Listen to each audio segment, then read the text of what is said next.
Good afternoon and welcome to this afternoon's council meeting for Monday the 28th of July 2025. My name is Sue Hickey. I'm the Mayor of Glenorchy and Chairperson for this afternoon's meeting. Glenorchy City Council acknowledges the Muwinina people as the traditional owners of this land. We recognise the Tasmanian Aboriginal people as the original owners and continuing custodians of the land, sky and country and waters of the island of Twitter. We pay our respect to Aboriginal elders, past and present. We commit to working in a way that welcomes and respects all Aboriginal and Torres Strait Islander and Torres Strait Islander people.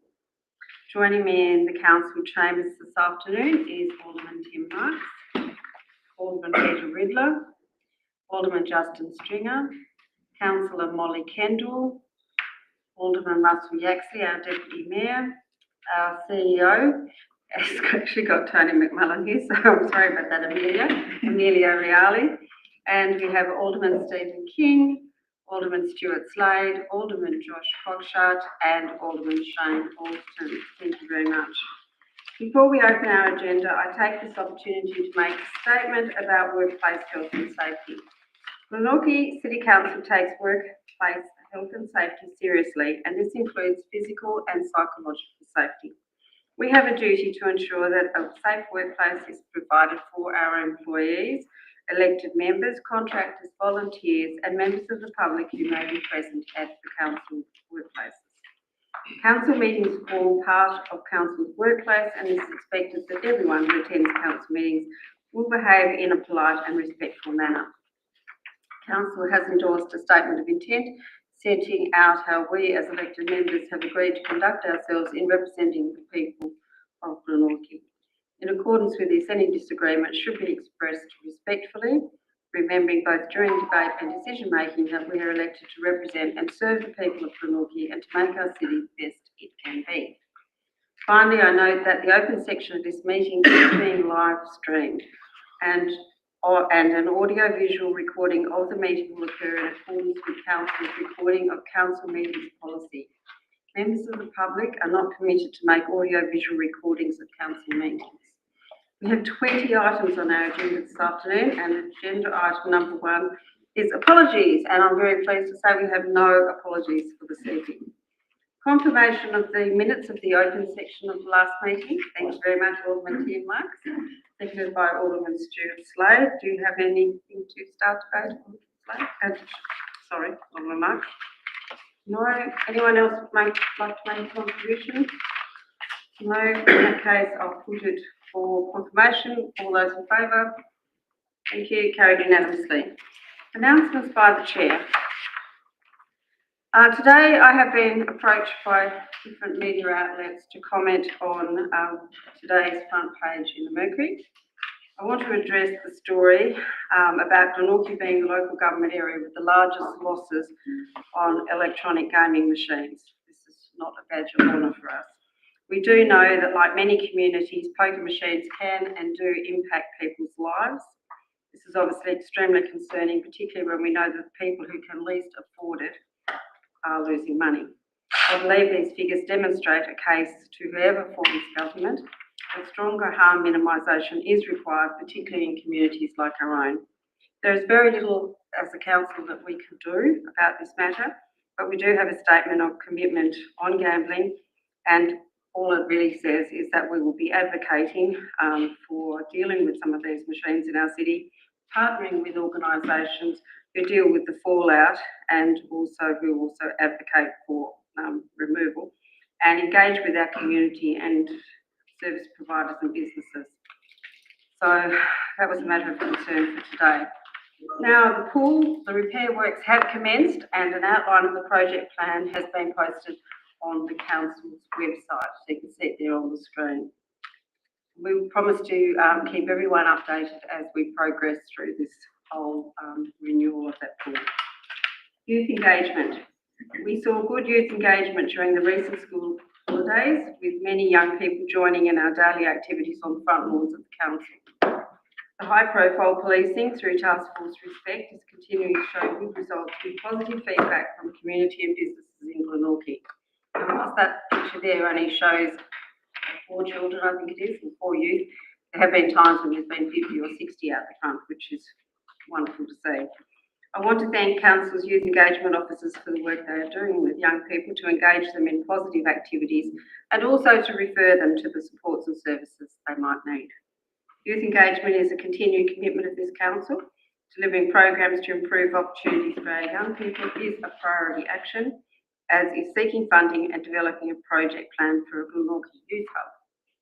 Without preempting tonight's agenda, there is an item that, if passed, will provide the appropriate space for a youth hub and set the foundation for our youth engagement activities into the future. I've also been asked to give an update on the YMCA. The CEO and I met recently with YMCA CEO Richard Martin to get an update on the status of the upgrade of the facility in Glenorchy and to discuss how Council and the Y can work together once they open. The YMCA are currently looking at programs they will run from the upgraded facility here in Glenorchy and which tenants they will collaborate with. Practical completion is scheduled for the end of September and occupancy for October. They are planning to resume services soon after that. Whilst we are planning to work more closely with the YMCA, once they commence their activities, I would like to stress that Council does not have any direct oversight of or control over the running of the YMCA.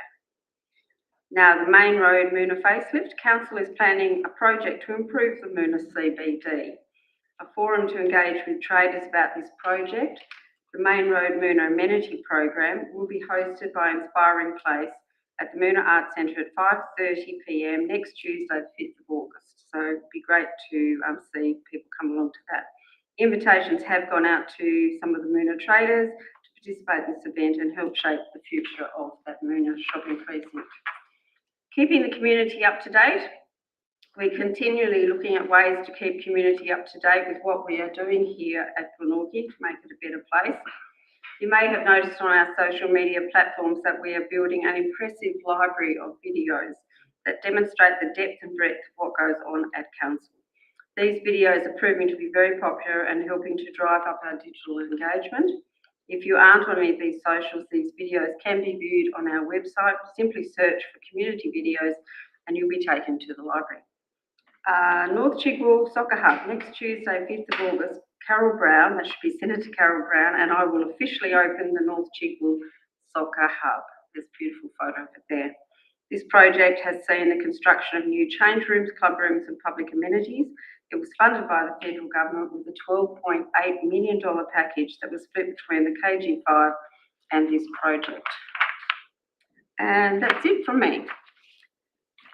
So now we have, does anyone have a pecuniary interest notification?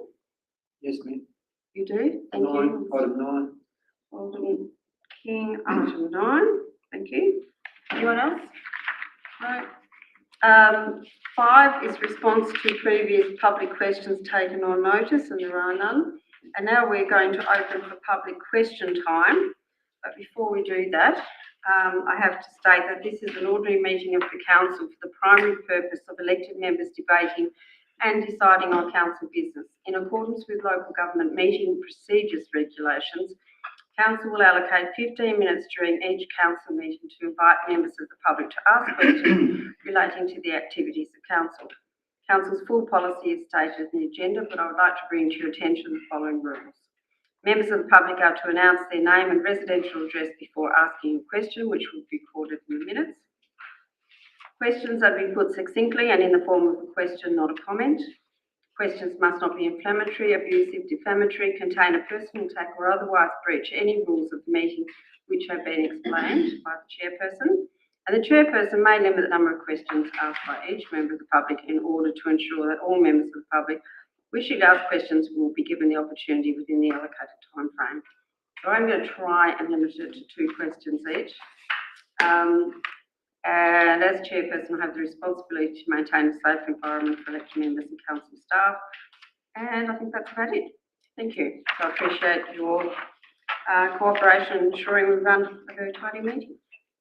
Who would like to come up first? Thank you. Ms. Crew. Just state, I don't know whether I said that in the thing. We just need you to state your name and suburb.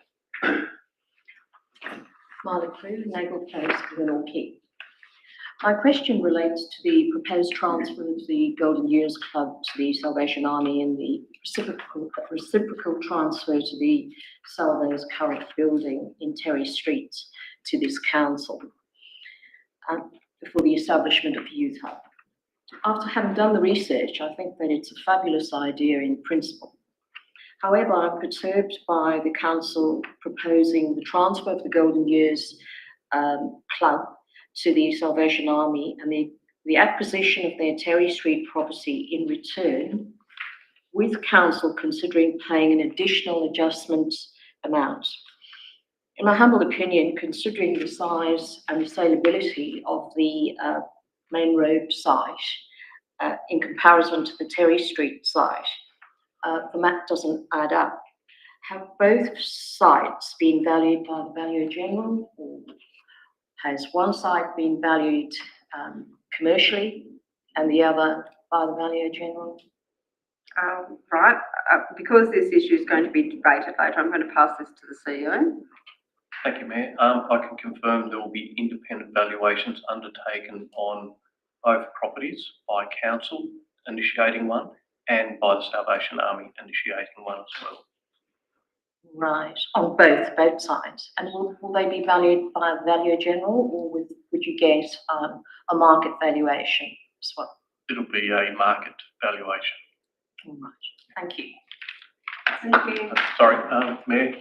The Acting Director also has a comment. Yes, I could probably clarify as well. So the Salvation Army is not just the downstairs building where the Salvation Army is located. They also own that entire top floor of that building. Right. So the old council offices and several tenancies where the employment agencies are as well, which might be why you're wondering about the value. Yes, that's what I wondered about. So you'd be getting the income from those, The tenancies from as the well, tenancies. potentially, yeah, Oh, that's great. right. Thank you. Thank you. Thank you, Ms. Brown. Janice Bryan, England Avenue, Montrose. Question is, will the resolution of the council for agenda item 9 include council's commitment to establish a permanent youth centre in Glenorchy CBD? Again, if you don't mind, I'm going to pass to the CEO. Thank you, Mayor. I might actually ask the Acting Director to answer that, because we've actually considered the information on a number of points. So I'll let the Director. No worries, thank you. Look, I think you're right, the intent of the report makes it clear that that's what council wants to do, is to develop the youth hub there. There is a lot of work still to happen though, and this is obviously just the very first part of that process. So the resolution is simply asking for council's permission to start that investigation process. So I think there's a lot of work to happen before council commits to exactly, what services might be included and not included at the youth hub, and to be sure that we can definitely conclude this process and develop a youth hub. So potentially down the track, as you know, the land disposal process has several reports coming back to council. If it's approved every step of the way and we get to the final step of agreeing to pursue that or to finalise that, that may be the appropriate time that council makes that commitment as a resolution that you're suggesting. Well, it doesn't satisfy me, but I won't say any more. Question 2, with reference to the workshop on the 21st of July, I think there was also one on the 14th of July, mentioning the Montrose Foreshore Boardwalk, and the other one on the 21st was the car parking plan and cash in lieu for the Montrose Foreshore Boardwalk. What were those discussions about? The Montrose Bay Foreshore Boardwalk workshop was about the maintenance activities that are going to be required into the future, given its environment being in the bay in salt water. There's a few things that need to be done to keep it living longer. So sections of it may have to be closed and work's done under the boardwalk, but I mean that would be advertised to the public, and there'll be a lot of consultation that goes on. But basically, it is to do the required works to extend its life further. So there's no proposal to dispose of the Montrose Foreshore Boardwalk. No proposal to dispose of it. The proposal is to actually extend its life into the future. Could I just make a comment? With the sale of Wilkinson's Point, it included 15 hectares in the announcement, which includes the boardwalk. And that's what my concern is. So I'm just flagging that with everyone. Can I confirm that the with the sale of Wilkinson's Point, there's an agreement that the foreshore walking track and boardwalks actually remains in council property and accessible to the public. Okay, that's very good. Thank you. Thank very you. much. Eddie? Yes, thank you. My name's Eddie Steenberg and I live in Rosetta. My first question is about McGill Rise. I noticed in the paper last week that there was a hearing scheduled at the Supreme Court on that whole issue of McGill Rise, and I wondered what the result of that hearing was. Mayor, the hearing was about an appealed decision regarding the removal of fill off one of the vacant sites, and so it's not about the actual built properties there. There was a ruling that there was fill to be removed off the sites, and the developer was to actually undertake that. That developer actually appealed that and disputed the fact that he had to. The decision was that decision was upheld, and he has to remove the fill. Is that the end of the matter? No, it's the end of that particular matter about the fill, but the other ongoing matters about McGill Rise, the properties themselves is still ongoing. Okay, thank you for that. I've got a couple of quickies that relate to the quarterly report. There's a mention in there of a federal assistance grant. I don't know very much about that. It appears we've only got 3/4 of it now, and I presume the other quarter will arrive at some point in the future. Yes, it's a timing issue. I'll pass that to the CEO. Thank you, Mayor. So in the past, federal assistance grants are given to virtually all local government authorities, depending on their size and rate of development and that sort of thing. The federal government have been issuing those in advance for some time, and the amounts that we've been receiving can vary at times, and whilst we anticipated the full amount, they made a decision to only give us part of the amount, and the remaining amount will be forthcoming into this financial year. Okay, another quickie on the quarterly report. There's a mention of a special dividend from Taswater. And given they've just announced that they're going to up their fees for infrastructure upgrades, it sounds like weird timing. So what can you tell me about the dividend?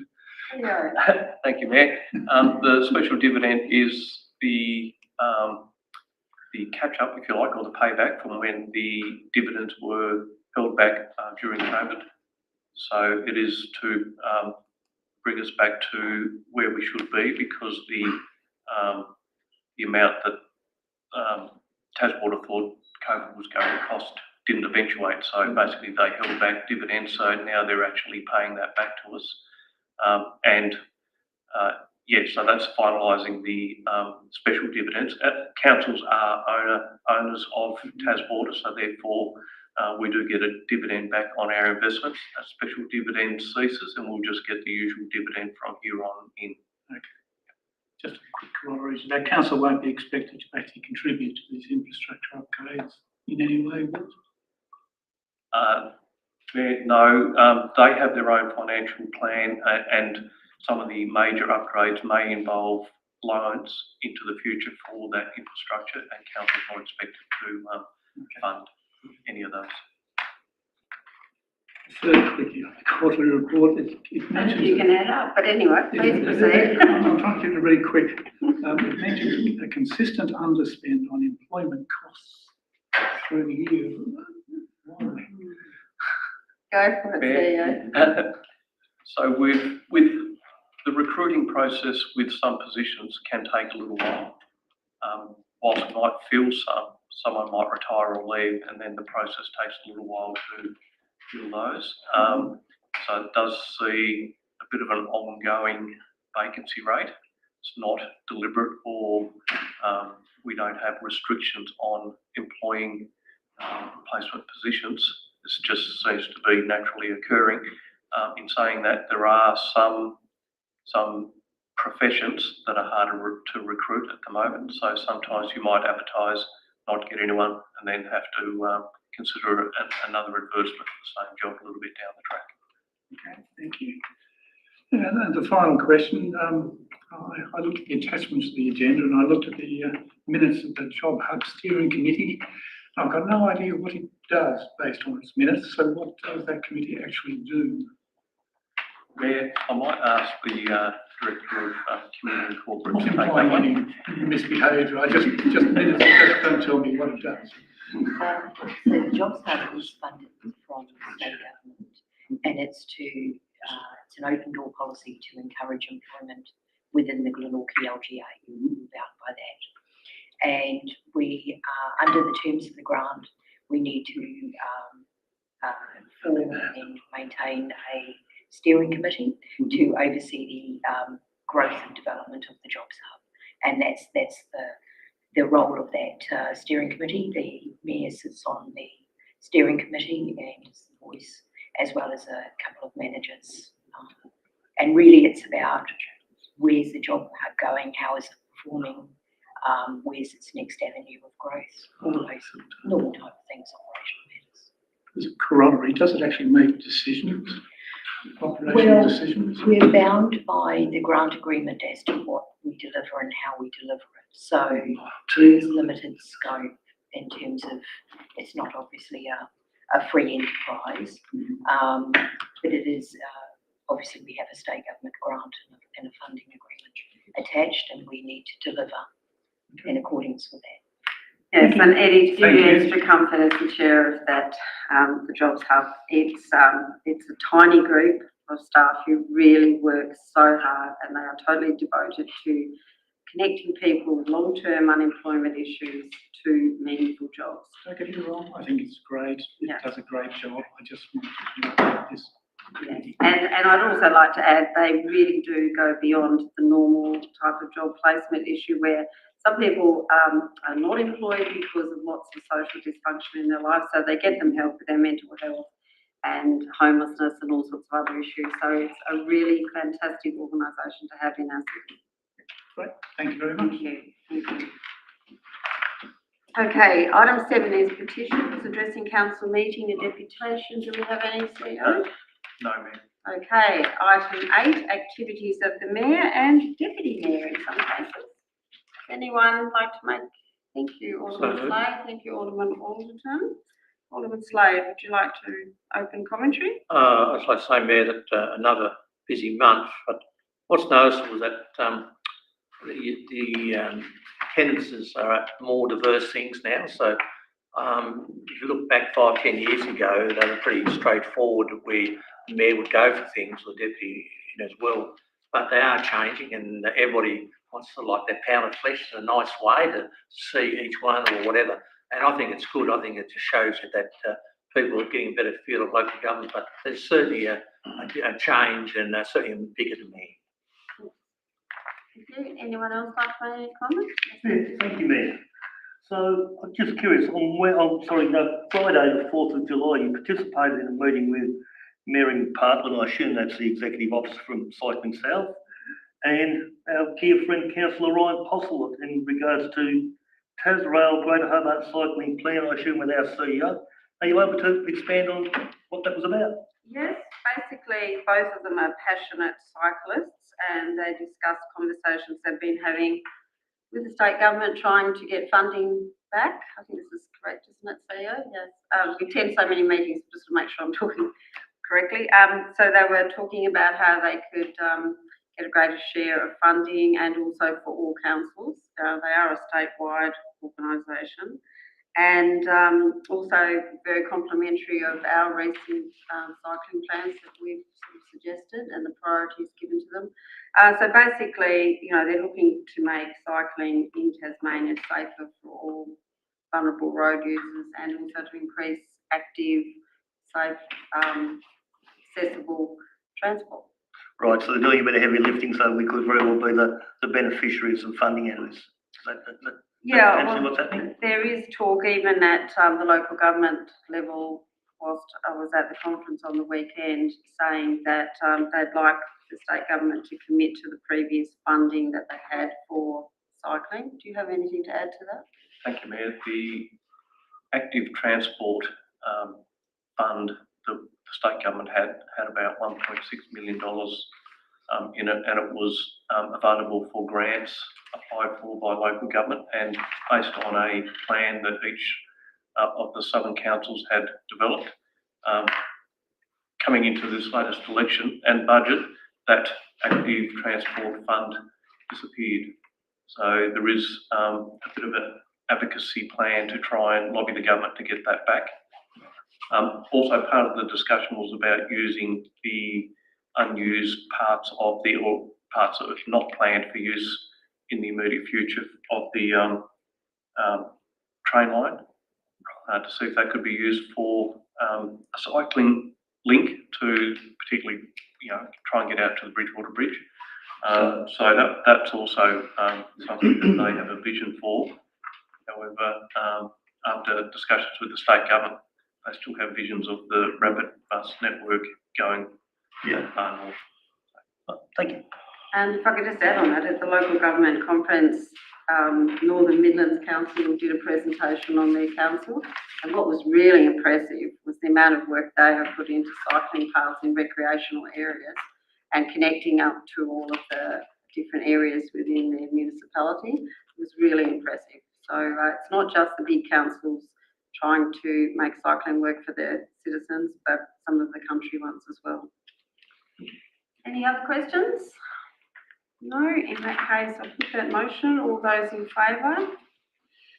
Carried unanimously, thank you.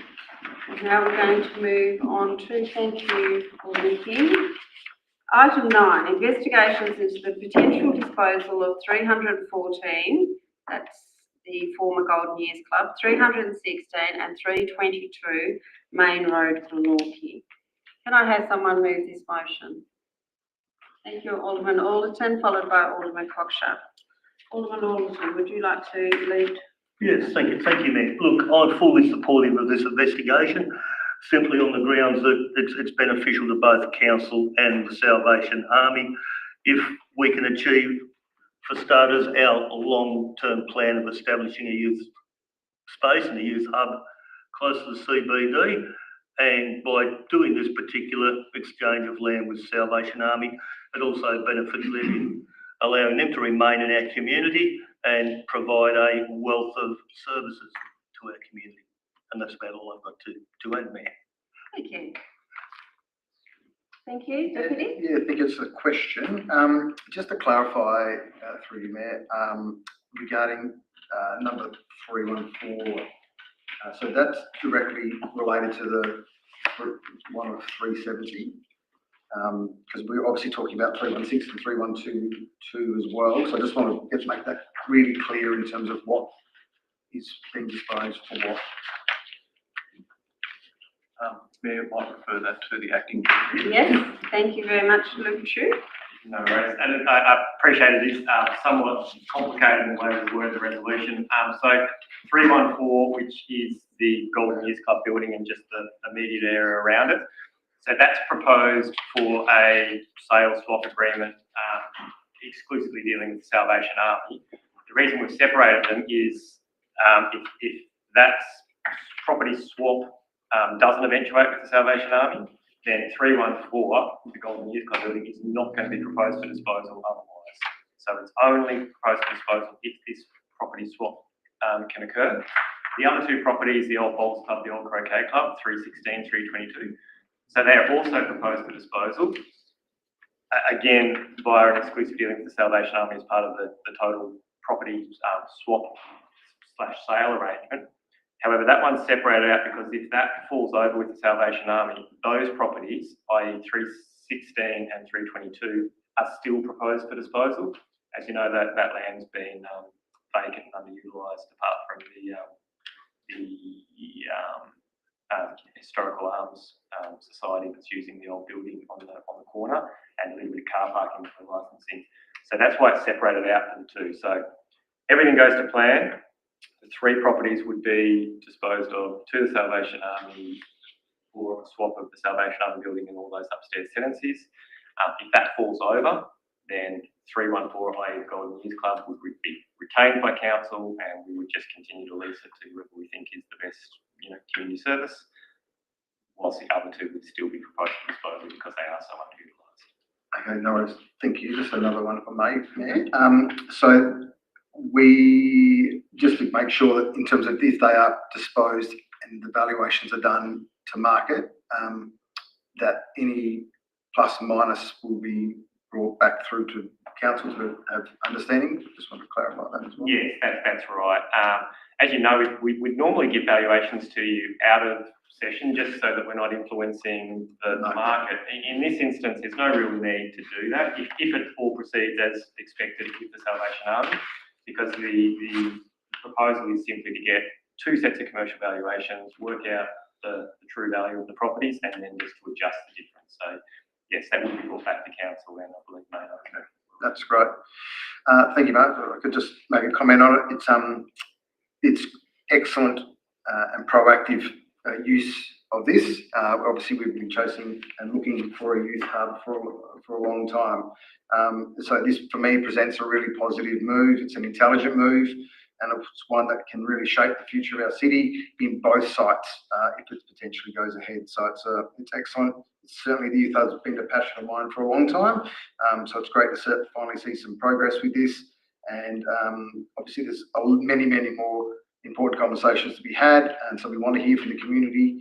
But it appears that we can progress hopefully to a win-win situation. So certainly we support the recommendation for investigations. Thank you. Thank you, Alderman Riddler. Yeah, just for clarification, can I ask the director,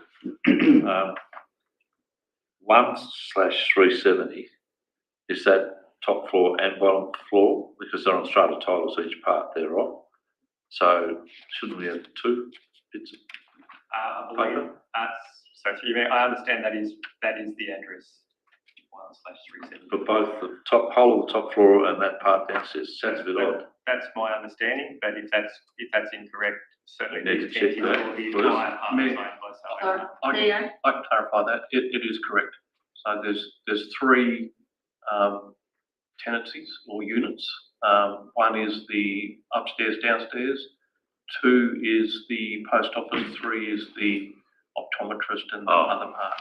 So, Right, okay, thank you. And in relation to 314, is that on one title or is it on 3 separate titles joined together? Like part 1, part 2, part 3? It's currently split on 2, yeah. It's on 2? Yeah, that all those areas, if this all proceeds as we're proposing, there is subdivision that has to happen to tighten the blocks up. But the croquet and the other bowls bit is on a separate title to the 314. There's separate titles to the Golden Years Club, but they extend into the reserve because of old titles, so they need to be tidied up and brought back to the boundaries. As effectively as per the map that's on page 18 is what we're proposing to dispose, but the titles are currently not reflective of that, which is why we're this part of in the resolution. Yeah, I'm just a little confused there. Okay, so is the resolution then correct, which has magically disappeared off the screen? On page So 22. to the CEO then, Mayor, you're satisfied that we've got the resolutions correct as far as the title numbers, etc.? through you, Mayor, yes, the title numbers are correct. Right. There is a little bit of work to be done to tidy up the. Yeah, I understand. Yep. Thanks. Thank you. Anything else, Alderman Riddler? No, that's fine, Mayor. I'm quite supportive of what we're proposing. Thank you, Alderman Slade. Thanks, Mayor. I'm very supportive of this recommendation. We've had some workshops on this that have been very meaningful, and I respect what the acting director is saying to bring this out into a recommendation where the general community can understand it as well. It's very, very hard and just send discussion backs and forwards. But I think as things progress, there's certainly safeguards there, and I'm happy with that. I think the opportunity to be able to have a dedicated place for young people, as we've seen that around in Tasmania or around Australia, that generates itself great successes, and that'd be nice to see. I went through the attachments as well as the recommendations here, and in particular the risk areas. And you all know I've got a very strong feeling on that. I'm one of the very few here. Water Bridge would be one as well, where I can remember the Golden Years Club being open, standing there with my grandfather when Eric Reeson opened it. I was only a young fella, but I just want to make sure that we're still going to pursue and support places for our. I know that the services and other things from Glenview have ran their race, and that organisation didn't want to go any further. But we're still going to assist if assistance is called to help people for purposes of what they used to do at that place in the aged care sector or senior sector, should I say? Because I think it's important. It's a missing link sometimes where people get lonely and whatever. And I just want to make sure, I couldn't pick that up through this anywhere. But I know that we had a meeting and discussions at workshops, but there will certainly be consideration for some building or somewhere where seniors could go. That's all I'm asking. Yes, that is my understanding. It's certainly my personal passion as well. Yes. And we are at regular meetings with Dementia Australia. I had one last week, and they're looking to do more activities out here. But certainly you're correct. There's a gap in aged community gathering spaces. It is lovely to see the regular group from the Wattle Club meeting over at Banjo's, and there's another organisation that meets at the Goodwood Community Centre. But I do believe council is as passionate about looking after all communities. Yeah, that's right. I just don't want that passion in words to be lost, because times have changed. I understand that they've changed in the 60s, but as long as they're still there, I've got no problem, and as long as it's kept there to deal with our seniors as well. Thank you. Thank you, Alderman Cockshott. Yeah, thanks, Mel. I'm really supportive of the motion as well. I think the youth hub's been something we wanted to do for a very long time, and should this motion succeed and the community engagement process be successful in the land swap, I think it'll be a good outcome for both parties. So, yeah, I think it's good to see a proactive approach, like the Deputy Mayor said earlier. So, well done to everyone involved in coming together and working with all parties to bring this to the council, and look forward to seeing it come to life, hopefully. Thank you. Anyone else? No? Oh, Councillor Kendall. Thank you, through you, Mayor. Yeah, I don't really have a question, but yeah, just happy to, really hope that this one passes. I'm also wanting to acknowledge the other people who went through an EOI process for that Golden Years Club as urged by Alderman Slade. So I think that was a really good process to go through, and I wanted to acknowledge the time and thought there was some really great submissions there. So that we'll put into that. But with this proposed swap, we have really, a bit of a golden ticket in terms of securing that space right there in the lawn. I know our team has been doing incredible work with the young people on the lawn, but having that safe space for them to retreat to and go, I think it can be a fantastic thing, and hopefully will be. So, thanks. Thank you. Well, I have a question, and it is on the risk register. The do not adopt the recommendation is high, which surprised me. I mean, this is an ideal opportunity, as we've all discussed, but I'm just wondering why it had a major, possible and high risk rating. Thank you, Matt. It's really just specifically around the loss of the opportunity to secure the 1350 as a youth hub building. So it's specific around that. So it's not necessarily saying that you're exposing yourself to a high risk by not adopting the recommendation in general. You're just exposing yourself to a high risk of losing the opportunity to secure that building for the youth hub, which, That's an as you know, is opportunity. something that we've been aiming for some time. But Yes. Yeah, fair enough. Okay, so yeah, like my colleagues, I fully support this. And I do thank everyone who participated in the expressions of interest because it was wonderful to see the organisations keen to look at that particular building for their services. I think we'll be lucky that Salvation Army see it as a really good outreach centre. And the fact that it's opposite the post office, the police station, makes it far more suitable for the Salvation Army than it did for a youth hub.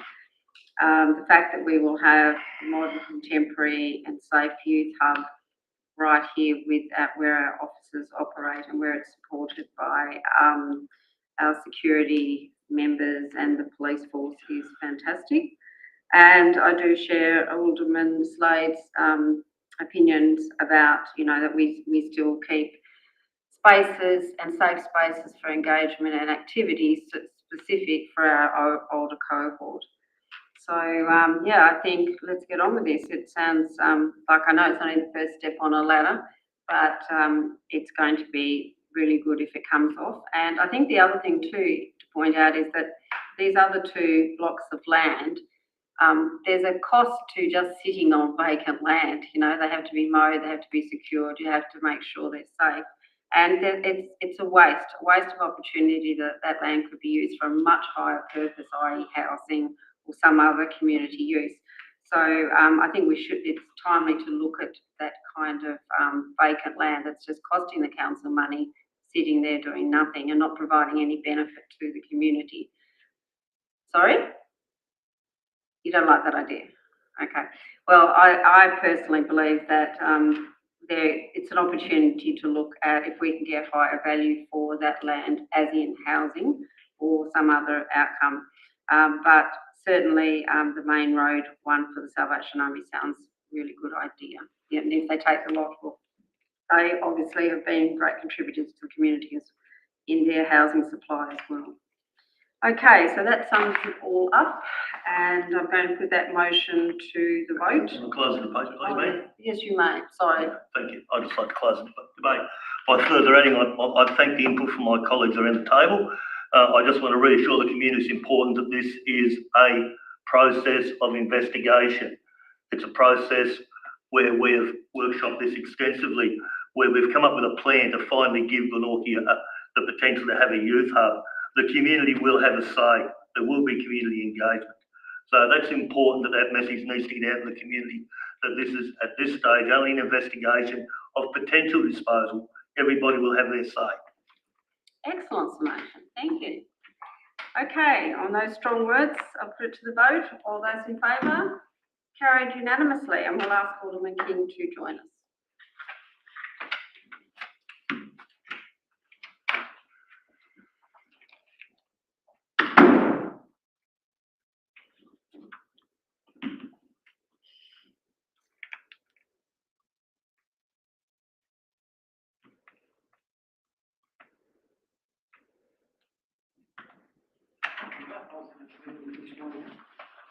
It's interesting. Okay, so we now move on to item 10, feedback from the investigation into the potential disposal of part of 10 Buchanan Street, Chigwell. And who would like to open debate? Thank you, Alderman Popshar. And thank you, Alderman Slade. Alderman Popshar. Yeah, thanks, Mel. I'll try and keep it quick. Obviously, there's been community consultation on this matter. We approved it back a couple of meetings ago, but I think Community House does a really great job for the community out there. So I think it's a great connection with those guys to partner on this process and have that land there. And there's a safeguard for us if it's no longer used by the appropriate purpose, it is returned to the council. So fully supportive and look forward to seeing the great work continue for these guys. Thank you, Alderman Slade. Yeah, me, I just want to add, really the catalyst for them come to us to investigate is that they're just are full. They're doing more and more things all the time. From what was once a very quiet sort of suburban outfit to an incredible meeting place now, going at least 5 days a week. Got the garden further down the road and whatever. So they want to do additional things, and it's more land. And I support the recommendation that we start that commence and progress process investigating the proposition there as outlined. Yeah, thank you. Anyone else like to think or come on? Yes, thank you, Mayor. Fully supportive of what we're doing here. Just a question around the disposal and the requirements. We're bearing the full cost of disposal, which I think totals about $5,300. We wouldn't, or they haven't considered sharing that cost with council, seeing that that's potentially a cost to the ratepayers. Mayor, Oh, yeah, sorry, the cost of the disposal process and the community engagement is well, we're proposing to be borne by council. Right. It's a process that we have to go through in accordance with the Act, so we're compelled to actually go through that. I just thought gifting the land, have we considered, or would they be prepared to either bear the cost themselves or share the cost with us? I mean, I think, look, it's a great idea. We're gifting the land, don't have a problem with it. I think, that we're gifting the land and we're also funding the costs associated with gifting the land. So I just wonder whether that was a question we could ask. Not enforced, but whether it's considered. We could put the question to them. Thank you. Thank you. Anyone else like to comment on that? I just like to say, it's in here, it's in the, how do we do that then? What's just been put up by Alderman Alderton and then carried through by the CEO. It could be a little bit of, they say no, right, and it's in our recommendation here. How does that take from there? I mean, I think it should be yes or no, that's all. Yeah, and well, I guess somebody should probably move. Maybe you should move. Previous ones, Mayor, we have done it. Yeah, I think it's a bit miserable personally. Yeah, I was going to say, my point of order was going to be they're a community house. I think the $5,000, it seems a bit stiff for us around this table to go back and again. I know we are gifting the land, but we want to partner with people like this. So for $5,000, I think it's, park it, leave it. They're doing a great job for the local community and we should be supporting them as a council. I guess where I'm coming from here though is we set a precedent, we do it for one, and we gift 100 pieces of land, then we potentially, it's costing us $50,000, $60,000 worth of ratepayers' money. If you look back last year, they were. We're not here to debate. No, I was just going to ask though. Put in a question. Yes. Thank you. Would you be happy to take that to a workshop if we're going to create a precedent? But I think raising it at the death knock, would be most, well, I don't think it's very kind. And also, this is an organisation which is supporting 900 of our community members and are doing outstanding work. And $5,000 might buy a lot of lunches. That's not the point, and I hear what you're saying, but maybe we take this to a workshop for future. Happy to take the workshop. You'd be happy with that? Yeah. Because it saves us a whole lot of rigmarole. Thank you. Okay, anyone else like to make a contribution to this debate? No? Councillor Kendall, yes, please. Yeah, I would just like to thank the Community House for coming along and giving us the excellent presentation that they did. It was very well presented and they were so enthusiastic. You could really see the passion that they have for the work that they do there. They're really doing incredible work and they're really busting at the seams. There's so much demand for the excellent services they provide. And I sort of see it as a safety issue as well because they've just got the one toilet there. There are really issues of safety for them to be able to continue and to expand. So I hope this recommendation is voted through and I think that's all I have to say. Okay, any last opportunities to talk? No? Thank you. In that case, I'll put the recommendation to the vote. All those in favour? Carried unanimously. Thank you. Thank you to the officers for putting that together. Item 11, feedback from the investigation into potential disposal of part of 318 Main Road, Glenorchy, also known as part of Edie Street Reserve. Do I have a mover for this motion? Thank you, Alderman King. Seconder, please. Thank you, Alderman Jackson. Alderman King. Thank you, Mayor. I moved a similar motion just 7 or 8 years ago and probably couldn't sell then because it's worth a little bit more now. But that's not the reason that excites me here. We have people saying that government and council should free up land for housing. And I think that's what we're doing tonight. We're freeing up land that really costs us money to maintain. We have to have two people with different sized legs to walk back and forth across that hill to mow it. All right, that's a moment of levity, but nevertheless, it still costs us a lot to keep it maintained, etc. And it's a hill that brings back terrible memories to me running up and down at Glenorchy Football Club. So I'm happy for it to go to a better cause. Thank you for that contribution. It's my pleasure. Okay. Any, There you run. thank you, Alderman Sloan.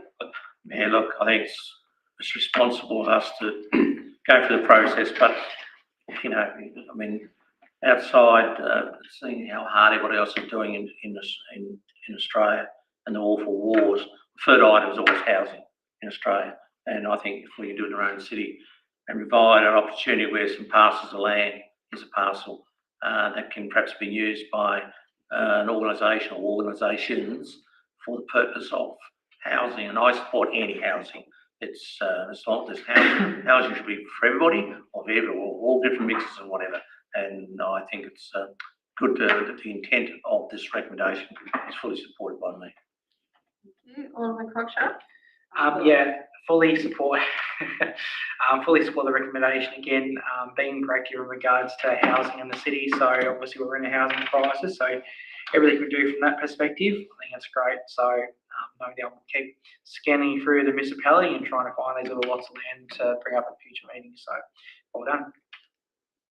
Alderman Yaxley, then Alderman. Mayor, through you, yeah, certainly, the report obviously talks about the feedback that was provided, and certainly understand and read this, but this is, a landlocked parcel of land that aligns with our housing statement of commitment, which is really important to release land for housing. We obviously talked about how social housing is a really high priority, and this can, potentially provide up to 56 affordable units, which is something that is desperately needed in our community. It keeps the access point through from Windsor Street, which is, so the site, we're basically transforming a parcel of land that's essentially a very expensive footpath into a proposition where we can have some housing, and it really, for me, just makes sense. And it's this type of action and decisions that I see that we as a council are becoming really well known for, and a really positive, proactive approach in finding solutions to problems that we have. So obviously this is another step in the process, but it's really pleasing to see this proceed. Thank you, Alderman Alderson. Okay, thank you, Mayor. And I don't wish to play devil's advocate here, but I have a number of questions. First of all, I'm fully supportive of us trying to free up land in regards to housing, but I have a question, not too sure whether it needs to be directed to Amelia or Luke. So I've done some due diligence on this, gone and had a look at the site. There's been a commitment given by Homes Tasmania that I'll provide access through the property to the other side where the play space is. The question I ask is, who owns the roadway between 3 and 5 Bowden Street? So we've got a bitumen road there that appears to lead into the backyard of 5 Bowden Street. So is that owned by the property owner of 5 Bowden Street, and could they consensually withdraw access, leaving us with no thoroughfare through there? Mayor, just to answer that question, council actually owns that right of way. Right, okay. The laneway. So my next question in regards to that laneway then is, does that laneway no longer mean that the parcel of land is potentially landlocked? That, to me, that roadway looks wide enough to have one-way access. So obviously you could have one-way thoroughfare in. Maybe you could have some sort of signage so there was a give-way situation. So single two-way access could be obtained, which would then open the potential for that land up to the far greater saleability than just Homes Tasmania. In answer to that, my understanding is that it's not wide enough to be, it has to be a dual carriageway for the volume of homes that have been built there. I might hand over to the acting director who's had some further discussions on that matter.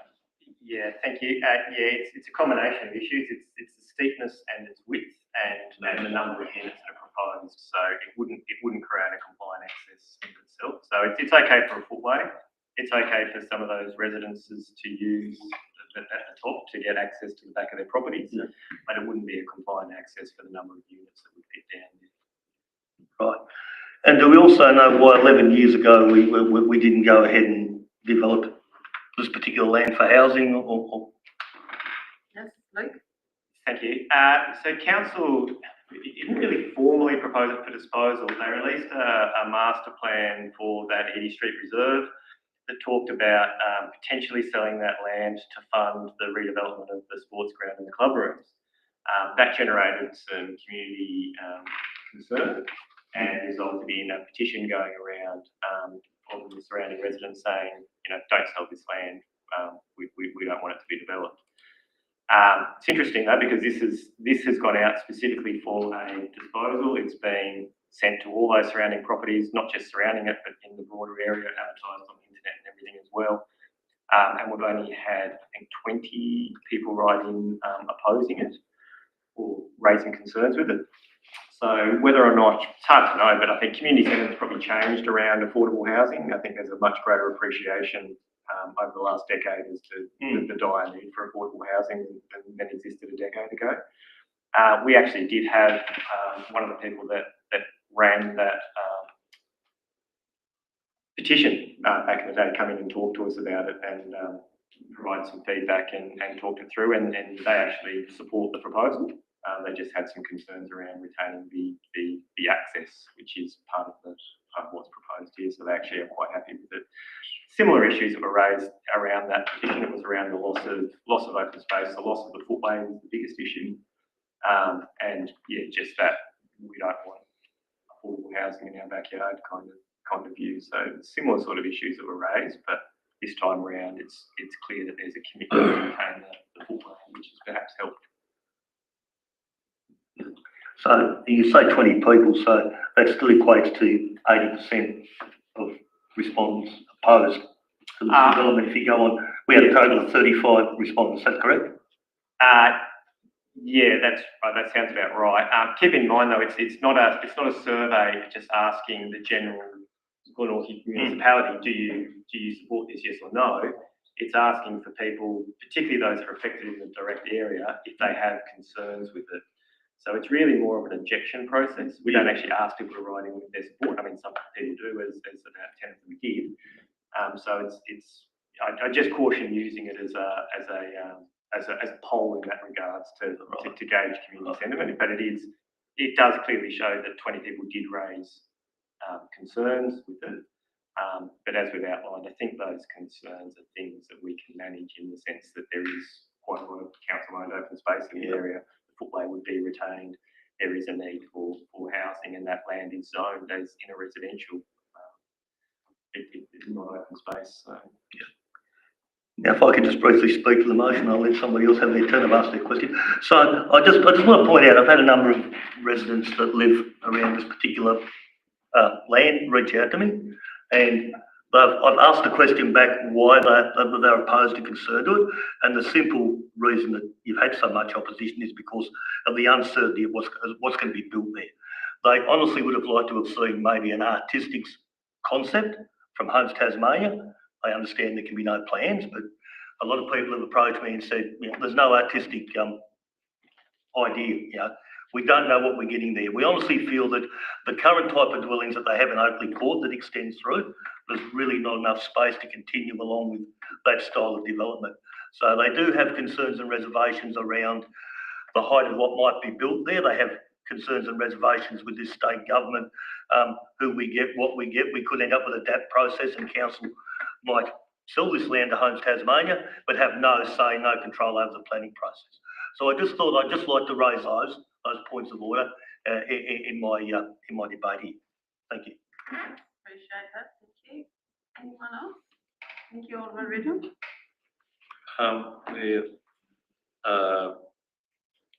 I was just a bit concerned about the comment made that there's access by some of those residents in Bowden Street to the rear of their property. If we sell it, they've got no access. They do. Won't be ours. That's number one. Number two, some years, I would prefer that it remain as a footway. Number two, Tony Davey, that used to live in Windsor Street, approached us 15 years ago to have access via that footway, even though you've got to get legal down there. She had a boat, and the caravan. He wanted to park it on the top of the reserve, and we knocked him back because it's our property. So it's interesting in your comment there. I agree that it should remain a footway, but I'd make sure that the residents do not have access over a land that we will no longer own once they get to the foot of that footway. Can we have clarification on that, please? Yeah, I think I'm only referring to the properties directly adjacent to the footway. So not driving down it and around it. Right. The two properties that directly adjoin the footway. So you're telling me they've already got gates there? They do. Right. Okay. All right. No worries. Thank you, Mayor. Okay, thank you. Any further discussion? Yes, councillor Kendall? Thank you, through you, Mayor.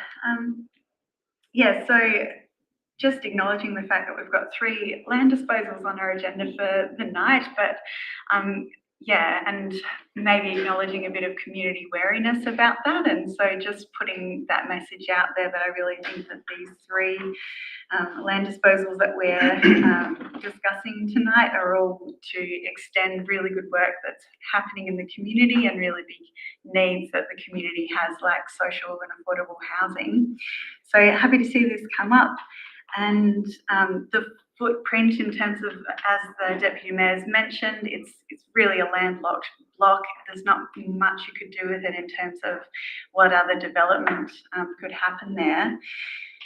Acknowledging the concern in the community about loss of green space, and that's absolutely a really important thing to preserve in our community. In terms of where this green space is, it adjoins a large green space, and there is a lot of green space surrounding it. So in terms of where we prioritise social and affordable housing, I think it's a good choice for that small portion of landlocked green space there. Really important, as was just mentioned, is keeping that pedestrian access open. So I'm really glad that that's a part of this recommendation and part of this proposal. And yeah, I was really happy to see even people in a process of putting your opposition to this, putting in sort of yes in my backyard submissions to the process as well. So there's obviously a lot of YIMBYism happening in our area, which I'm really, really proud to see. And by partnering with Homes Tas, obviously they're a not-for-profit, they're going to provide social and affordable housing, which is what we need in our area. And also the proximity to the main road is just incredible, to public transport, and I really look forward to seeing what happens there. So very excited to see this on here. My question, and it's along the lines of what Alderman Alderton was asking, is how much information will the public have when this consultation period is open? Yes, thank you, Mayor. It's a tricky one because it's very difficult to ask someone to release a concept plan because they've got to go through the planning process of a development application, which can totally change what their concept might be. If you go to the community and say, here's my concept, and then that's not what you build, it's almost worse to put someone in that position and the community in that position and go, well, this is what I thought we were getting. So the reality is it's in a residential zone in the planning scheme. Whatever's proposed there has to meet the planning scheme. So the planning scheme has restrictions around setbacks and heights and all the rest of it. So you can't really go beyond that at this stage because we don't want to give people a false confidence that this is what's going to be built when that planning process can effectively change it. So really all they'll know is that it's been proposed to be purchased by Homes Tas to build the housing and retaining a pathway. And if I could add, the planning scheme also has an opportunity for people to put in representations as well. So 2 chances. So it's another step in the process that gives people opportunity. All right, thank you. Any further discussion? No. I'd just like to say that I'm fully supportive of this as well, and whilst it does look like, we're getting rid of a lot of land here, we're getting rid of it for higher purpose, and it is an instruction by the council to our officers to investigate any land we had that wasn't serving the highest purpose or that was costing us money by looking after it, and it could have a higher use such as housing. And I think we did this in relation to our commitment to affordable housing.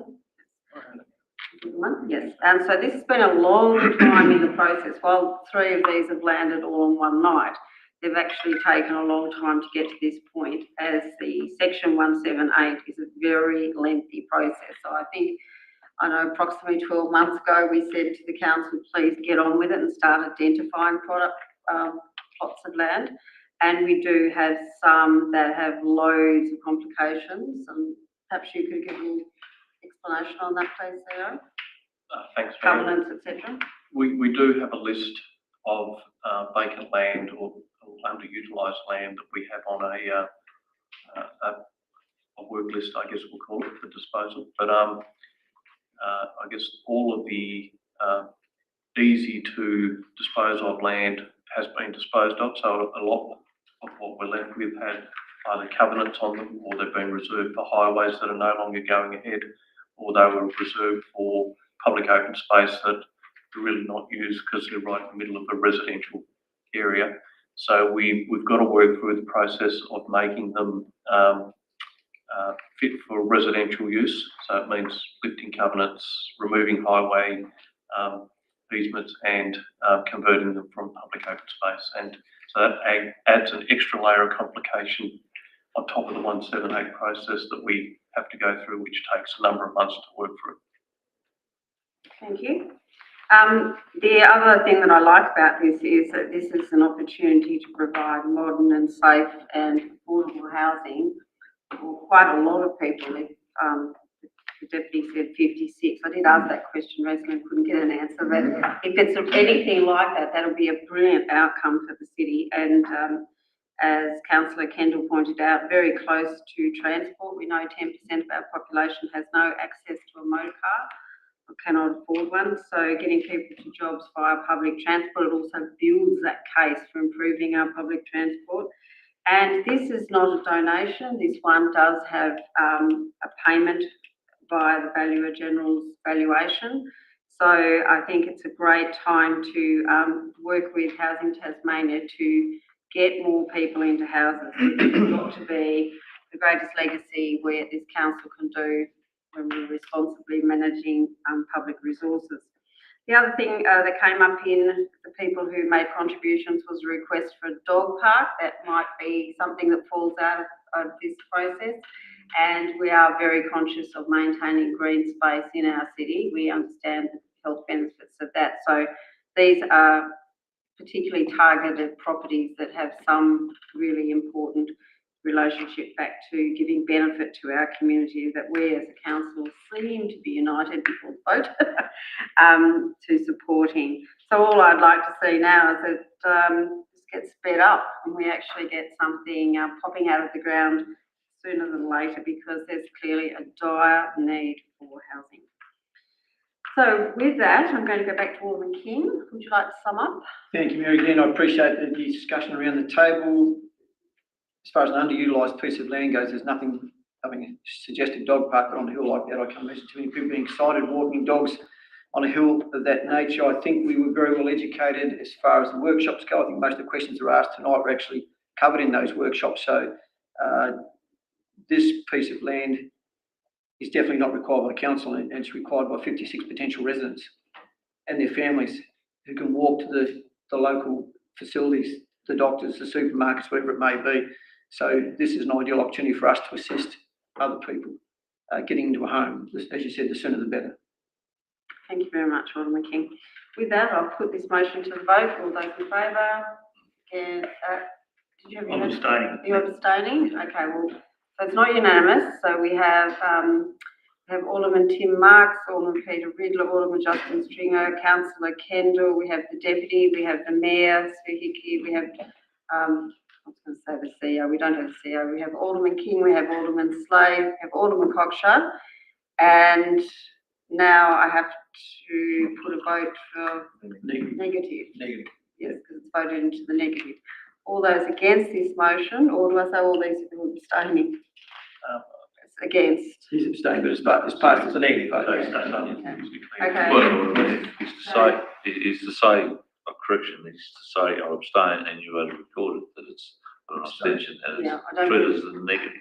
Yes, that's right. So It doesn't say he's your voting. abstaining will be recorded in the minutes and it'll be a negative vote. Okay, thank you. Thanks to everyone for clearing that up. Right, item 12, quarterly report, quarter 4, period ending 30th of June 2025. Someone to move, please. Thank you, Alderman Stringer. And someone to second it. Thank you, Alderman Cockshott. Alderman Stringer, would you like to open it for debate? I'd just like to move the motion as the numbers outwork quite expected with the quarterly report. As we know, with the 3/4 of the federal assistance for the funding has not come in, and we're waiting on the other quarter for the next, which will roll over to the next report. So with those sort of adjustments, I move that the other figures be accepted for the report. Thank you. Who'd like next to speak to it? Anyone else like to have any commentary? Very clean. No? Okay. Do you want to sum up, Alderman Stringer? Yes, I move that we accept the quarterly report. Well done. Okay, thank you. I'll put that recommendation to the vote. All those in favour? It's unanimous. Thank you. Item 13, the quarter 4 quarterly committee updates. I need someone to move this, Alderman King, and a second, thank you, Alderman Cockshott. Alderman King. Thank you, Mayor. I think this report's very self-explanatory, but if I guess comes down, if anyone's got any questions, now's the time to ask. Okay. It's a pretty precise account from what I can see the emergency management. I don't know about the others. Okay, so Alderman Cockshott. Yeah, I just wanted to say, Mayor, that it's good reading to see what all the committees are doing and obviously what's going on and lots of positive things happening, I should say. So, yeah, it's good to see the committees working quite well. Thank you. And Alderman Slade, I think you were going to clarify for me. Oh, yeah, just a couple of things there, Mayor, just in relation to the Safer City Working Group. First of all, thanks, as you know, the CEO is a busy man and he's kindly stepping down from this position, and I was elected as chair of this committee now, which is really good. But that bit there says task force respect to extra officers. That's 2 extra officers to go on to, as I understand, the normal police numbers. So the actual group's up and running all the time now. So it doesn't run hot and cold and goes away. This is the extra officers for the City of Glenorchy Police Division. And they're on top of the task force respect. That's correct. And the only other thing, Mayor, I just want to say that it was quite an exciting thing. It wasn't quite mentioned there. The manager of works and the coordinator outlined that they're looking at a proposition of helping small, just tell if I'm on the wrong track here, small personal properties regarding assistance with removal of graffiti. And we're going to look at it as a project. That's pretty exciting actually, because it means we're just taking the next step. We're now getting our utilities involved, like hydro and etc. involved to do this. This means that we really are keen in doing the removals. As you see there now, 180 graffiti removals. I saw the vehicle go past today from our own, staff here. So I think we're starting to make the sort of, not only just a safe city, but the cleaner part of this committee working well, man, from that point of view. So that's exciting. The only other thing too is that I just got to catch up through the director, it's just the way I just like how minutes. I like minutes to be done whereby they're really easy to read, but more importantly, there's an action. So that when we come to each meeting, the person, whether it might be being rude, somebody from Metro, maybe somebody from me, maybe somebody from the works manager here, they know there's an action here that's got to be reported on. And I think also it'll make it easy for my colleagues here to understand, and secondly for obviously the committee to pick it up. So that's right for you, CEO. I'll just liaise with the director for that, and I think it's a good thing for all committees to do that actually. And then it's I really feel, I was very so a little bit negative, the fact that I didn't have the committees coming, but they're going well. And all I'm just saying here is just to fine tune them. So just sort of grab one page and we can see what we're doing. And thanks for your comments there, Alderman. The fact is that we are on track with these now very well. Thank you. Question through you, Mayor. Just on page 48 talks about the Glenorchy flood mapping update from the SES. Does that data go into the other data that we've got regarding the planning, our planning scheme and that data that gets assessed through that process? In answer to that question, it's using our data, but the SES have done some additional mapping and they're making it more available. Okay. But I might hand it over to the director to answer the rest of that. Yep. Thank you. CEO is quite correct. It is they actually meet with our works area infrastructure, and we provide them with our flood mapping, our flood data. We also use other data, and SES has the same data provided to it, and they've just done their draft flood mapping for those areas, which includes a new flood maps, and they're now wanting to put that out for public consultation. Okay. Thank you. Yeah, just on that, they put it together on a regional basis, so they collect it from sources wherever they can get it. We've got good flood mapping data, so we're able to provide that to them, and then they do a little bit of extra work using some of the combined data from other areas. And Could have raised that they were fairly grateful for the information we could share. Right. Thank you. Alderman Alderson. Yeah, thank you, Mayor. I would just like to point out in regards to while the Access and Inclusion Committee hasn't met yet, myself and Alderman Marks along with council staff have got together and we've completed the selection of the replacement members, and also Alderman Marks has come along to replace the sad loss of Alderman Jan Dunsby. I'm not too sure if the director has got any further to update in regards to when we'll have our first Access and Inclusion meeting up and running. I'll have to take that on notice and get back to you with the date. All right, I know thank it's It's late August. Thank you. Any further discussion? No? I'd just like to say this is a very important update, and thank you to everyone who's involved in the committee or the officers involved as well. It's particularly interesting seeing the amount of engagement with our neighbouring councils and statewide recovery services. Should we have another big event in the state? As I said before, I went to the local government conference in Launceston, and it's really quite sort of confronting when you're sitting in a restaurant and it's showing the tidal marks, up the pole, and you're thinking, wow, this is a city that's been flooded on numerous occasions, and where you're sitting, you would currently be underwater should this be another event. So it's good to see that you're all using resources and collaborating, and that this council is more than pulling its weight in that regard, with the flood maps and all the fire management. And we've discussed the great work of the Jobs Hub before, the Safer City. I think it's fantastic that we have such great engagement with our police and other members of the community like Crime Stoppers and Neighbourhood Watch. Also looking at the work of the Clean team, where we've got improved tidiness and 180 graffiti removals for the month.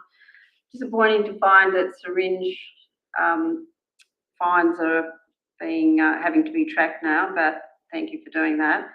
And that we've got TasWorks finally committing to addressing graffiti on their assets rather than expecting us to do it.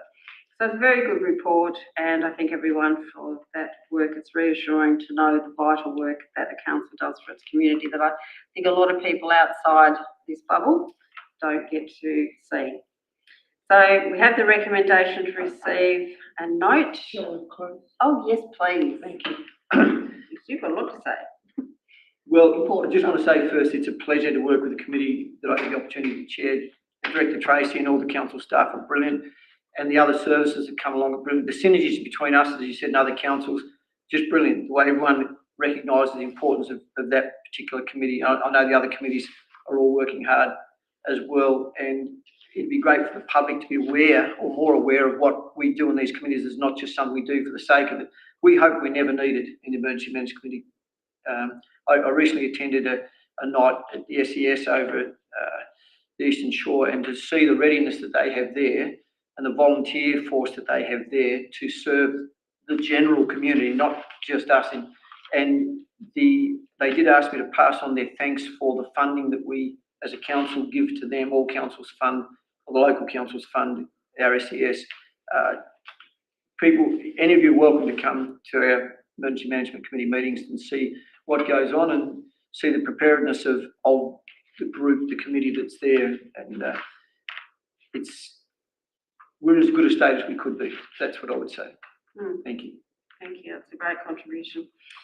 Okay, with that, I'm going to put that recommendation. All those in favour? Thank you, carries unanimously. Item 14, the procurement exemptions report. Who would like to move this one? Thank you, Councillor Kendall. And the seconder, thank you, Alderman Marks. Councillor Kendall. Thanks, Mayor. I think this is fairly straightforward. This is our council exemptions report, which is reporting on expenditure that's happened since the last council meeting. So this one is purely on flood mitigation, which could only be done by the one provider, and around $78,000. Thank you. Any further discussion? Don't want to sum up, do you? No? Nothing else to say. Okay, I'll put that motion. All those in favour? Again, unanimous. Thank you. Item 15, updated council policies. Who'd like to move this? Thank you, Councillor Kendall. A seconder, please. Thank you, Alderman King. Sorry, I'm just missing out of the corner of my eye. Alderman King. Right, Councillor Kendall. Yeah, relatively straightforward as well. So these policy changes reflect some updates in the LGAT 2025 changes to all councils, including meeting procedures and the policy around recording of council meetings. Thank you. Yes, thank you, Alderman Riddler. Yeah, Mayor, I've just got a couple of questions. I'm supportive of an update, but this may have to come back. There's a number of errors in the attachment, and I'll just throw you to the CEO on the clean copy for meeting procedures, like it's got May 2023 on page 2 onwards on the top right hand corner. The definition of CEO still talks about the general manager. I just wonder whether that should be the CEO is the chief executive officer of the council. That's in the definition bit. Can we get that answer just before we go further? Because you may want to we might want to take it back. the act refers to the general manager. Is that clarification? Yes, so we want the same. Sorry? What is the same? Through your Mayor, the Act actually does refer to the General Manager. The Act refers to the General Manager, and so we add CEO because that's the current title. But under the Act, it's still classed as a General Manager, so we use both to try and reduce any confusion. Well, during the document, you don't refer to the CEO every time. Sometimes after that definition, it's still referring to the General Manager in the document in a number of spots. The time for meetings, it says in the Act that we've got it's 5 o'clock unless we do in the last part of before the change of the calendar year, decide to have it earlier by absolute majority. Did we actually do that last December or November? I'd have to take that on notice and check. Yeah, because we'll be meeting illegally otherwise. Okay, because we've got to do it for the 12-month period. We did? Yeah, we did. Okay. Yeah. Questions on voting. Let's just look at voting, for example. It talks about the mayor or the chair, where this committee is to record the names. I mean, just mention aloud the names of all of the voted for and against, but it doesn't talk about where it's unanimous. I'm wondering we should just add an extra phrase there, CEO, in relation to unless it's unanimous, where the chair just says it's unanimous. On the definitions, we've got the words regulations on the very first bit up the top. I'm just trying to find it. And it talks about regulation /S, the regulation slash S on the end. It should be just no slash, I don't think, because it's Can I get clarification? Yeah, can I, yeah, Through your chair, through your mayor, and that's because it's referred to in the singular and the plural throughout the document, so the regulations could be, if more than one regulation is a singular regulation. I understand, but you talk about regulation. Regulation 1, regulation 2, or Something like that. I'm the just trying to find it. regulations. Just let me get to that. Attachments. Well, we go to the edits that'll do. So you talk about, yeah, you've changed it to in the about the third statutory requirements. You call it the regulations with slash S. Then further down somewhere, where do I see that? Yeah, under the Chief Executive Officer, you've got regulation with a capital R is the provision in the regulations, no slash S. But, sorry, what page was that? on the front page, and through the document, you've got lowercase on regulation on some that are numbered and uppercase on the first letter on other numbered ones. So it's just a bit of confusion there. Would you like to answer that? Oh, that's correct, there is a missing couple. Yeah, it's easy to fix, easy to fix. And they're easy to fix, but if you'd like me to bring it back another Sorry? time, we can do that as well. She's saying they're easy to fix, but if you'd like her to bring it back, then we'll have to defer it. Oh, well, maybe fix it and bring it back. There's a couple others. It talks about recording the questions from the public and from us. It just says record the question. It doesn't say that we're recording it verbally on tape. It should actually be saying we're going to record it in the minutes. I think it's a bit confusing when you talk about those, one's from us and one's from the public. Let me read that somewhere. Council meetings. Might be page 3, isn't it? Voting procedure, that's on page 3, CEO. Questions on notes, page 4. Somewhere it says, did you read it here? Blah, blah, blah, blah. Public question time. Somewhere it's about petitions. It's in there somewhere. It's under. Point of order. Yes, Sorry. your point of order? I think the substance is there. If it's only a spelling mistake or a typo, it's more of an operational thing. I think what we're voting for is the substance of the policy. I totally agree, but it needs to be fixed because it's. You know, I've got a rule on that, so I support your ruling, and I think we should move on. So can you sum that up, Alderman? Well, there's only probably one other one there is there's an apostrophe somewhere that's missing or somewhere at page 5. Look, I'm happy to write an email and send it to the CEO I tomorrow. think that'd be very helpful, thank you. That'd be good, thank you. Yep. that'd be So very if that's the case, Mayor, I know it's been moved. I just wonder whether the mover would be happy that we defer the item to the next What meeting. about a deferral to procedural motion, so, Oh, well, we could adopt the substance subject to the adjustments being made and coming back to us. Can we do that? thank you, could we have a comment here from? Yeah, thank you. I was just going to suggest perhaps if we just add a resolution to authorise the CEO to make minor grammatical corrections. Yep. Perfect. So we Okay. adopted subject to those. Yep. So is the mover and seconder happy to accept those in? So the mover is councillor Kendall and the seconded by Alderman King. Happy to accept that? And I'll send an email tomorrow. Thank you. So we'll just add in 3. This now becomes a substantive motion.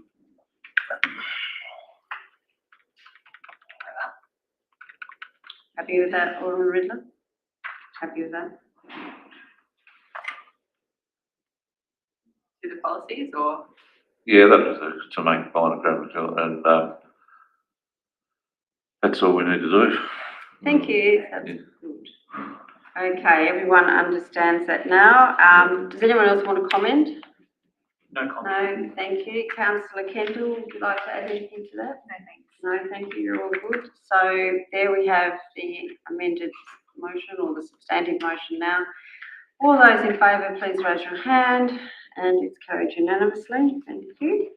Item 16 is notices of motions, questions on notice or without notice. Do we have any? I Thank just have you. a question on those Question? three. Thank you.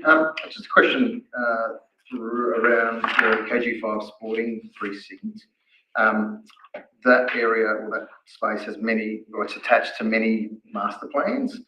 There's a number, the old Sports and Community Precinct Master Plan. It's also connected to the Glenorchy Park Regional Sport and Recreation and Entertainment Master Plan, which obviously extends over the Brooker.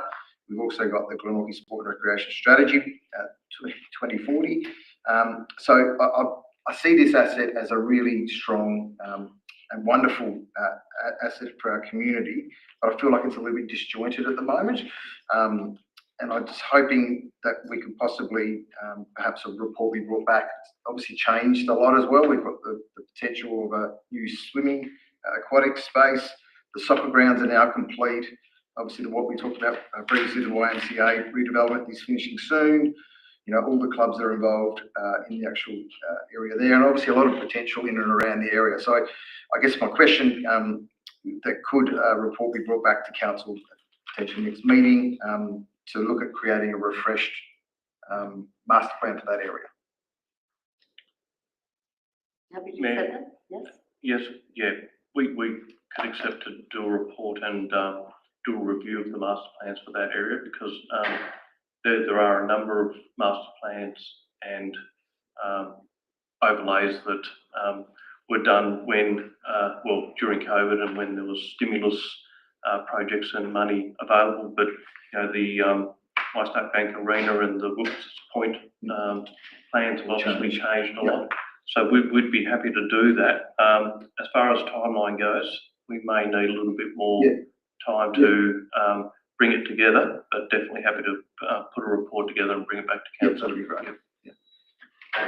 So point of clarification, that's updating all the stray master plans we've got, as in the one for the forecourt here. So this one would specifically be around the KG5 sporting precinct. However, we have got another little project underway at the moment. The forecourt and this CBD area was subject to a economic development master plan, which we're looking at reviewing and superseding the current one with a more conservative and realistic one. Given that the Terry Street buildings now, we're looking at acquiring that and repurposing it for council use. I think the original master plan for this area looked at demolishing or redeveloping this whole area, which is probably pretty ambitious for where we are at this point in time. So we'll be bringing that to council with a bit of a refresh as well. Yeah. So I guess in answer to your question, Mayor, we can't guarantee that we'll review every single master plan, but we will be working through them all systematically.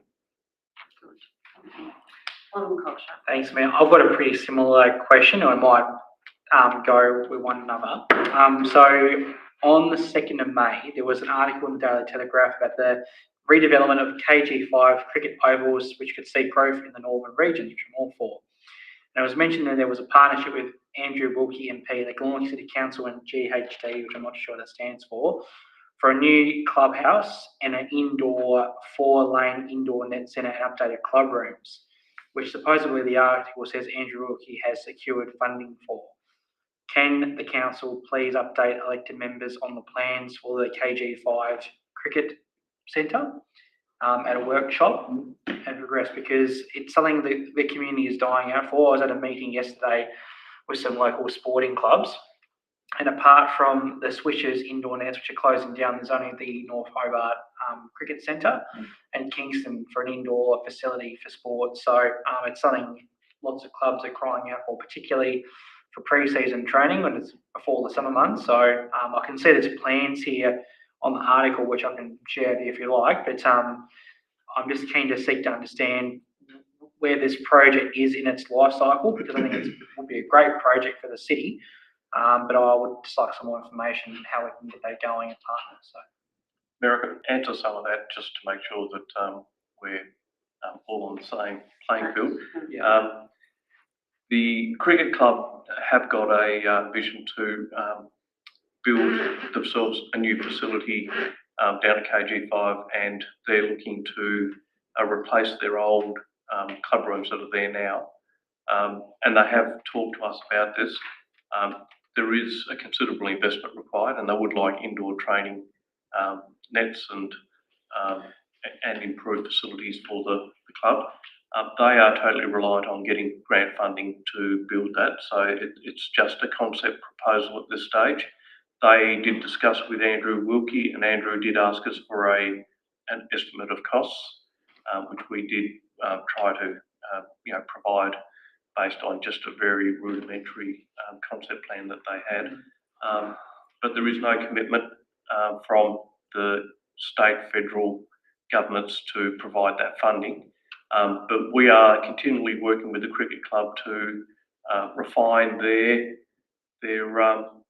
vision for that area and making sure that it fits in line with what council would accept if they did actually get funding, which would be leaning towards a renewal rather than a whole totally new facility. So it'd be partly renewal of their old club room and a new bit because they want that indoor training area. So we are aware of it. We have been working with them, but there is totally no funding commitment and no signed agreement by council because that would have to come to the elected members to approve. That's a good update, and I appreciate it. And it might be worth going to Andrew Wilkie because it's a quote here. Glenorchy now has 2 indoor nets, but Mr. Wilkie has promised an upgrade to a 4-lane indoor net centre and updated club room. So keen to get some correspondence there. So if he's promised it, he does mention the 6 to 8 million mark, which probably is rough costing. So. Alderman Croucher, if I could just assist, I was at that press conference, and I think there's a bit missing. If I am elected, I will lobby for. Well, he's elected then. Yeah. Lobby for. Yeah. Any further to your question? No, that's good, and I appreciate the CEO's feedback. I just think it'd be great, given there's nothing like it in the northern suburbs, and we use not just inside the municipality, but places like the Derwent Valley, the Eastern Shore as well. So it'll be good to get people back in the city. Thank you, Alderman Yaxley. Question, would it be fair to say that this is the reason why we need a KG5 sporting precinct master plan, so we don't have rogue plans being given and provided, so we have a succinct understanding of what that area is, because it's a critical area, and instead of hodgepodging bits, we have a really strong master plan for it. Sure. Would you say? Sure. And talking to all our stakeholders. Through your mayor. Question mark. Through your mayor, we get contacted quite a lot regularly by sporting clubs with their visions for the expansion for the future, and so we probably need to be mindful if we develop a master plan that shows that we would support this sort of thing. We're not trying to create expectations, but we're trying to work along with clubs, and if there is demand, we'll work with them, particularly if they can get funding. Yeah. But we'll work with them as much as we can to help pave the way if it's something that's necessary for the area. But if we develop a master plan for them, it may create an expectation that we'll actually fund it as well. So we try and strike a balance. We want them to pursue that funding and their visions and encourage development. But obviously we've got to balance out where we put our budget. Maybe with a workshop session. Yeah. Thank you. Thanks for expanding. Appreciate it. Thank you. Any further questions with that notice? No. Okay. Move to go to closed council then. So Alderman King and Alderman Slade, and so we're going to move the motion to close and open the open. No, open the close. Sorry, close the open and open the close. Thank you to everyone in attendance. Thank you for everyone online who's taken the time to participate in the actions of your council, and I hope you found it very informative tonight, because I think it was pretty good session on some of the diverse subjects that we cover here at this council. And we will commit to continuing to work hard on your behalf. Thank you for watching and good night.